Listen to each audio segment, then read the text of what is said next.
महाराष्ट्रामध्ये दोन नावं परिचित आहेत. त्याच्यामध्ये पहिलं नाव आहे विश्वास नांगरे पाटील आणि दुसरं तुकाराम मुंढे. एक IPS अधिकारी तर दुसरा IAS. परंतु व्यक्तिमत्व जरी वेगवेगळे असले, फील्ड जरी वेगवेगळे असले, तरी महाराष्ट्रातील तरुणाईला या दोन्ही नावांनी भुरळ घातलेली आहे. स्पेशली विश्वास नांगरे पाटील जर म्हटले तर काही काळात म्हणजे काही वर्षाआधी जे मुलं ज्यांना स्पर्धा परीक्षा माहीत नव्हती किंवा MPSC काय असते हे माहीत नव्हती, त्यांनी विश्वास नांगरे पाटील यांची भाषणं ऐकून त्याच्यापासून इन्स्पिरेशन होऊन MPSCकडे वळले, UPSCकडे वळले. इव्हन काही विद्यार्थी जे मेडिकल फील्डमध्ये होते त्यांनी ते फील्ड सोबतच MPSCकडे वळले, UPSCकडे वळले आणि यशाला गवसणी घातली.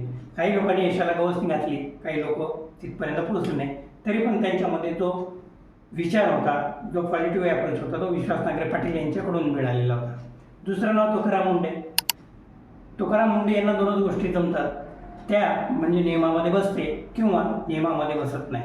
जर नियमामध्ये बसत नसलं तर मग तो विरोधी पक्षाचा असो किंवा सत्ताधारी असो किंवा नातेवाईक असो किंवा समाजाचा असो, त्याला कुठल्याही प्रकारचं सप्लिमेंट नाही किंवा त्याला कुठल्याही प्रकारची सूट नाही.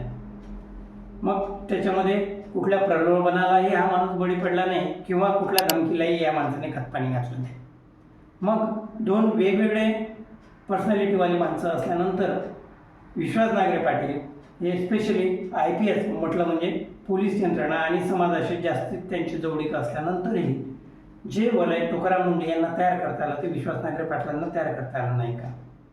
तर आपल्याला एकंदरीत सध्याच्या घडामोडीवरून हेच म्हणता येईल की विश्वास नांगरे पाटील यांना तुकाराम मुंढेसारखं जे वलय आहे, जो विश्वास आहे, तो काही प्रमाणामध्ये निर्माण करण्यात थोडी अडचण निर्माण झाली किंवा करता आला नाही.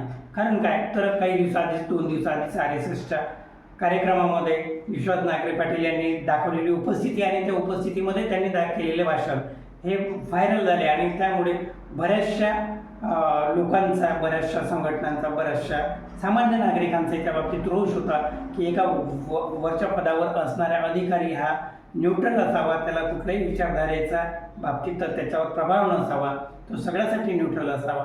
या बाबतीत विश्वास नांगरे पाटील यांनी इनडायरेक्टली का असेना कुठेतरी लोकांची नाराजी ओढून घेतली. आणि त्याच बाबतीत तुकाराम मुंढे म्हटलं तर सर्वसामान्यांच्या प्रश्नासाठी आणि समस्येसाठी तुकाराम मुंढे यांनी कशाचीही पर्वा न करता, बदल्याचीही पर्वा न करता त्यांनी ॲक्शन घेतलेत आणि कामं केलेली आहेत.